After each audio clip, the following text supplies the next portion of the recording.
అంటూ ఉంటారు. కాలచక్రం ఎలాంటి వలంటే ఎవరైనా అందులో ఒకసారి ఇరుక్కుంటే వాళ్లు దాని నుంచి బయటికి రావడం అసాధ్యమవుతుంది. నిజానికి కాల్గఢ్ అనే ఒక గ్రామంలో ప్రతి సంవత్సరం భూమి అలాగే ప్రకృతి మూలాలను గౌరవిస్తూ ప్రత్యేక పూజలను నిర్వహిస్తూ ఉండేవారు. ఈసారి ఈ బాధ్యత మీరా ఇంట్లో వాళ్లకి అప్పగించడం జరుగుతుంది. కాని అప్పుడే మీరా వల్ల ఒక పొరపాటు జరుగుతుంది. దానితో ఊరి భవిష్యత్తు మారిపోతుంది. రండి పంతులుగారు, పూజకి అన్ని ఏర్పాట్లు పూర్తయ్యాయి. పిన్ని మాట విన్న తర్వాత పంతులుగారు పూజా మండపానికి చేరుకుంటారు. కాని అక్కడికి చేరుకోగానే ఆయన కోపానికి గురవుతారు. అసలు ఏం జరుగుతుంది ఇక్కడ? ఏమైంది పంతులుగారు? ఈ పూజ ప్రకృతిని గౌరవించడం కోసం చేసేదే కదా. మరి నేను ఏదైతే ప్రాచీన గడియారాన్ని ఇచ్చానో అది ఎక్కడుంది? అది ఇక్కడ ఎందుకు లేదు? ఏంటి లేదు? వీలైనంత త్వరగా ఆ గడియారాన్ని వెతికి తీసుకురండి.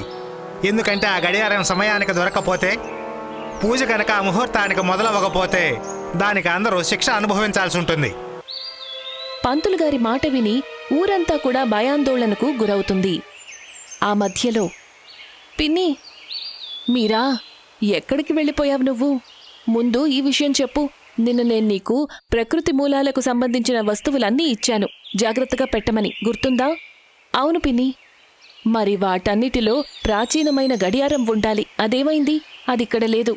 అది లేకపోతే పూజ అసంభవం. మీరా, చెప్పు, నువ్వు దాన్ని ఎక్కడ పెట్టావు? పిన్ని, అది నిజానికి... ఏంటి నిజానికి? నువ్వే గందరగోళమూ చెయ్యలేదు కదా? పిన్ని, అది ఇంటి నుంచి బయలుదేరేటప్పుడు పడిపోయాను. ఆ ప్రాచీనమైన గడియారం కింద పడి పగిలిపోయింది. ఏంటి? పగిలిపోయిందా? భగవంతుడా, ఈ పిల్లతో నేను ఏం చెయ్యాలి? ఒక్క పని కూడా సరిగ్గా చెయ్యలేదు. లేదు, తప్పు నాదే. నేను నీలాంటి ముదనష్టపు దాన్ని నమ్మకుండా ఉండాల్సింది. నీకసలు కొంచెం కూడా సిగ్గులేదా? పుట్టిన వెంటనే నువ్వు మీ అమ్మా నాన్నలను మింగేశావు. ఇప్పుడు ఊరంతటినీ కూడా మింగేస్తావా? ఇక చాలు, నువ్వు ఆపుతావా? ప్రతిసారి నువ్వు వాళ్ళ తల్లిదండ్రుల గురించి మాట్లాడి తన గాయాన్ని రేకెత్తించే అవసరమేమీ లేదు. మీరు తననే కదా వెనకేసుకొస్తారు. కానీ ఇవాళ తనేదైతే తప్పు చేసిందో దానికి మనం అందరం అనుభవించాల్సి వస్తుంది. అప్పుడే ఆకాశం పచ్చగా మారిపోతుంది. అన్ని వైపుల నుంచి గాలులు వీచటం మొదలవుతాయి. ఆకాశం నుండి ఒక దూత ప్రత్యక్షమవుతాడు. ప్రణామాలు. ప్రణామాలు పంతులు గారు. చెప్పండి, మీరిక్కడికి వచ్చారేమిటి? రావాల్సొచ్చింది పంతులు గారు. ఇవాల్టి ఈ పూజ ఈ ప్రకృతి కోసం అత్యంత ముఖ్యమైనదిగా భావిస్తాము. కానీ మీరందరూ దానిని నాశనం చేశారు. అందుకే మీరందరూ ఇప్పుడు దీనికి శిక్ష అనుభవించి తీరాల్సి ఉంటుంది. లేదు లేదు లేదు, చూడండి, తప్పు నా వల్ల జరిగింది. నా కారణంగా ఊరి వాళ్లకు శిక్ష విధించకండి. లేదు, మీరందరూ శిక్షను అనుభవించి తీరాల్సిందే. ఇవాల్టి నుంచి మీరందరూ సమయానికి చెందిన కాలచక్రంలో బందీలుగా ఉంటారు. ఇదే నేను మీకు విధించే శిక్ష. కాలచక్రమా? అలా చూస్తూ చూస్తూ అంతా మారిపోతుంది. అందరూ ఉన్నట్టుండి స్పృహ తప్పి పడిపోతారు.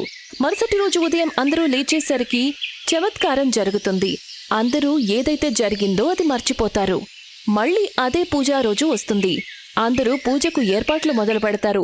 మీరా తన పిన్నికి పూజ కోసం సాయం చేస్తుంటుంది. ఆ ప్రాచీనమైన గడియారం మళ్లీ పగిలిపోతుంది. ఇదంతా ముందు కూడా జరిగింది. ఇక ఇది మళ్లీ జరుగుతుంది. ఊరి వాళ్లందరూ కాలచక్రంలో ఇరుక్కుపోయారు. కాని అప్పుడే ఒకరోజు, పిన్ని, మీరేం కంగారు పడకండి, నేనీ గడియారాన్ని జాగ్రత్తగా తీసుకొస్తాను. కాని ఉన్నట్టుండి ఎందుకో తెలీదు మీరా మనసు దిగులు పడుతుంది. తనకి మళ్లీ అనిపిస్తుంది తనేదైతే అంటోందో అది ముందు కూడా అనింది అని. తనకెలా అనిపిస్తుందంటే తన మనసు తనతో ఏదో చెప్పాలనుకుంటోంది అని. ఇదంతా ఏం జరుగుతోంది? ఏదో గందరగోళం ఉందని నాకెందుకు అనిపిస్తోంది? ఇదంతా అబద్ధం. నేను నిజమైన జీవితాన్ని బతకడం లేదు. ఎందుకిలా అనిపిస్తోంది? మీరాకి అర్థమైపోయింది తను ఇరుక్కుంది అని. కాని దురదృష్టవశాత్తు తను ఏమీ చెయ్యలేదు. అప్పుడే తలుపు దగ్గర మీరా కాలు స్లిప్ అవుతుంది. తను గడియారంతో పాటు పడిపోతుంది. మీరా కళ్ల ముందే ఆ ప్రాచీనమైన గడియారం మళ్లీ ముక్కలవుతుంది. లేదు, తన కళ్ల ముందే గడియారం ముక్కలైపోతుంది. అప్పుడే తనకంతా గుర్తొస్తుంది మొత్తం ఊరంతా ఒకటే రోజు కాలచక్రంలో ఇరుక్కుంది అని. నాకంతా గుర్తొచ్చింది. నా వల్ల పొరపాటు జరిగింది. నా వల్ల చాలా పెద్ద పొరపాటు జరిగింది. పాపం మీరా, తన ద్వారా జరిగిన ఈ పొరపాటుకి తను చాలా దిగులు పడుతుంది.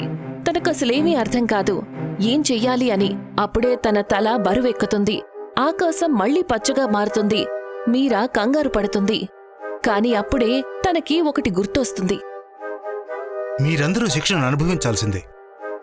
ఇవాటి నుంచి మీరందరూ సమయం యొక్క కాలచక్రంలో బందీలుగానే ఉంటారు. అదే మీ శిక్ష. ఏంటి? సమయం యొక్క కాలచక్రమా? లేదు, అలా చెయ్యకండి. నేనేదైతే చేశానో అందులో వీళ్ల తప్పు ఏమీ లేదు. నా తప్పుకి నిర్దోషులకు శిక్ష విధించడం అన్యాయమవుతుంది. దయచేసి మీ భవిష్యవాణిని వెనక్కి తీసుకోండి. వీళ్లందరికీ విముక్తి కలిగించండి. ఒక్కసారి అన్నదాన్ని వెనక్కి తీసుకోవడం కుదరదు. కానీ నువ్వు చేసిన దానికి గనక నువ్వు పశ్చాత్తాపడుతున్నావు అంటే, నిజంగానే నువ్వు ఈ ఊరిని విడిపించాలనుకుంటే నీ దగ్గర ఒక మార్గం ఉంది. మీ ఊరికి చెందిన ఆ మందిరంలో ఒక గ్రంథాలయం ఉంది. అక్కడ కాలచక్రం అనే ఒక పుస్తకం ఉంటుంది. ఆ పుస్తకంలో విశేష మంత్రాలన్నీ ఉన్నాయి. నువ్వు ముక్కలైన ఈ గడియారాన్ని రక్షాకవచంగా మార్చి అందులో పెట్టాలి. ఇక సరైన ముహూర్తంలో ఆ మంత్రం చదవాలి. ఈ గడియారం తన మూల స్వరూపానికి వచ్చినప్పుడు ఈ ఊరంతా కాలచక్రం శాపం నుండి విముక్తి పొందుతుంది. ధన్యవాదాలు, మీకు ధన్యవాదాలు. కానీ మీరిప్పుడే కదా చెప్పారు భవిష్యవాణి ఎట్టి పరిస్థితుల్లోనూ మారదు అని. మరి ఊరికి నేను విముక్తి ఎలా కలిగించగలను? సరిగ్గా అన్నావు. భవిష్యవాణి మారదు. కాని ఒకవేళ నువ్వు చేసిన దానికి పశ్చాత్తాపగానక పొందితే, మనస్ఫూర్తిగా ఊరి వాళ్లకు విముక్తి కలిగించాలి అనుకుంటే నువ్వు నీ ఆత్మతో పోరాడాల్సి ఉంటుంది. నువ్వు స్వయంగా నిజం నుంచి జాగ్రత్తగా ఉండాల్సి ఉంటుంది. ఏ రోజైతే నీ మనసు నీకు అనుభూతి కలిగిస్తుందో, ఏ జీవితాన్నైతే నువ్వు జీవిస్తున్నావో అది అబద్ధమని ఆ రోజు నీకు అంతా గుర్తొస్తుంది. అప్పుడు నువ్వు అలాగే ఈ ఊరు విముక్తిని పొందుతారు. గుర్తొచ్చింది, నాకు గుర్తొచ్చింది. నేను గుడికి వెళ్ళాలి. మీరా పరిగెత్తుకుంటూ ఆ గడియారాన్ని తీసుకుని గుడి దగ్గరికి వెళ్తుంది. అక్కడ తనకి కాలచక్రం పుస్తకం దొరుకుతుంది. దొరికింది! ఆ పుస్తకాన్ని తీసుకుని తను తిన్నగా పూజా మందిరానికి చేరుకుంటుంది. అక్కడ తను చూసేసరికి ఊరి వాళ్ళందరూ, పిన్ని, బాబాయ్, పంతులు గారు పూజకి ఏర్పాట్లు చేస్తూ ఉంటారు. ఆగండి! ఊరి వాళ్ళందరూ మీరాని ఆశ్చర్యంగా చూస్తారు. కాని మీరా ఒక్క క్షణం కూడా వృధా చెయ్యదు. తను అందరికీ నిజం చెప్పేస్తుంది. గడియారం ముక్కలవటం, దూత ఇచ్చిన శాపం, కాలచక్రం పుస్తకం, ఊరివాళ్ల విముక్తి. అందరికీ మతిపోతుంది. కాని మీరాకి గుర్తుంది ముహూర్త సమయం దాటిపోతోంది అని. తను పరిగెత్తుకుంటూ మండపం మధ్యలోకి వెళ్లి చేరుకుంటుంది. రక్షా కవచాన్ని సిద్ధం చేస్తుంది. గడియారం ముక్కలను అందులో పెట్టి మంత్రాలను చదవటం మొదలు పెడుతుంది. కాలాయ తస్మై నమః, కాలాయ తస్మై నమః, కాలాయ తస్మై నమః. అప్పుడే అద్భుత సంఘటన జరుగుతుంది. ఆకాశం నీలిరంగులోకి మారిపోతుంది. గాలులు వేగంగా వీస్తాయి. ఊరి వాళ్లందరూ స్పృహ కోల్పోతారు. ఆకాశంలో గుండ్రటి చక్రంలో రాత్రి పగలు తిరుగుతూ ఉంటుంది. ఇక చివరికి మీరా మంత్రం సమాప్తమవ్వగానే గడియారంలోని ముక్కలన్నీ స్వయంగా అతుక్కుంటాయి. మీరా కూడా స్పృహ కోల్పోతుంది.